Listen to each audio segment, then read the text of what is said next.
स्वागतम स्वागतम सुस्वागतम। आज 15 नोव्हेंबर 2024 शासकीय माध्यमिक आश्रमशाळा अंतरगाव या ठिकाणी आपण आदिवासी जनजातीय गौरव दिन मोठ्या उत्साहामध्ये साजरा करत आहोत। या कार्यक्रमाचे अध्यक्ष शाळेचे मुख्याध्यापक आदरणीय श्री क्षीरसागर सर यांना मी अशी विनंती करतो की त्यांनी या कार्यक्रमाचं अध्यक्षस्थान भूषवावं।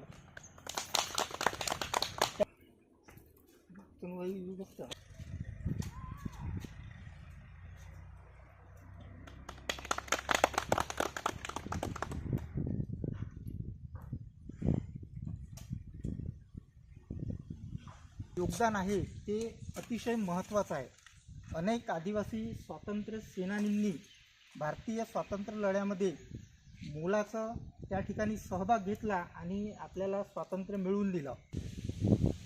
विद्यार्थी मित्रांनो, आज 15 नोव्हेंबर 2024 आज आपण भगवान बिरसा मुंडा यांची जयंती साजरी करण्यासाठी निघालो आहे। त्यांच्या जयंतीनिमित्त आज आपण आदिवासी जनजातीय गौरव दिन सर्व भारतभर साजरा करतो। तसंच आपण आपल्या शाळेत पण साजरा करणार आहोत। भारततंत्र्यात असताना भारताला स्वातंत्र्य मिळवून देण्यासाठी अनेक क्रांतीवीर होऊन गेले।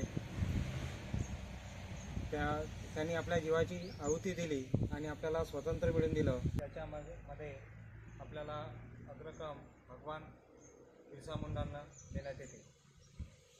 त्यांचा जन्म 15 नोव्हेंबर 1875 रांची ते झारखंडमध्ये आहे। झारखंडमध्ये खुंटी जिल्ह्यात अलीहूद या गावी झाला। यानंतर आपल्या शाळेचे माध्यमिक शिक्षक आदरणीय श्री घरडे सर या ठिकाणी एक आदिवासी गीत कविता सादर करणार आहेत। तर विद्यार्थी मित्रांना माझी अशी विनंती राहील की तुम्ही शांत चित्ताने ती जे सर गायणार आहे कविता ती तुम्ही शांतपणे ऐकून घ्या। आला जागतिक आदिवासी गौरव दिन, आला जागतिक आदिवासी गौरव दिन, साजरा करूया सारे मिळून, साजरा करूया सारे मिळून। वीर बिरसा मुंडा, राघोजी भांगरे, उमाजी नाईक अन तंट्या भेट गेले देशासाठी बलिदान देऊनी, गेले देशासाठी बलिदान देऊनी। या सगळ्यांना वंदन करूया, या सगळ्यांना वंदन करूया। एक मिनट बोलून घेतो, 2 मिनटं मोबाईल। हम बिरसा मुंडा के वंशज है, हम आदिवासी है, हम गौरवान्वित है। हमारी संस्कृति प्राचीन है, हमारी परंपराएं अमूल्य है। हमारे पूर्वजों ने स्वतंत्रता की लड़ाई लड़ी, उन्होंने अपनी जमीन और संस्कृति की रक्षा की। वे वीर थे, वो बहादुर थे। उनकी कहानियाँ हमें गौरव से भर देती है। हम आदिवासी हैं, हम गौरवान्वित हैं। हमारी संस्कृति और हमारी परंपराएं हमारी ताकत है। हम अपने पूर्वजों के सपने पूरे करेंगे, हम अपनी जमीन और संस्कृति की रक्षा करेंगे।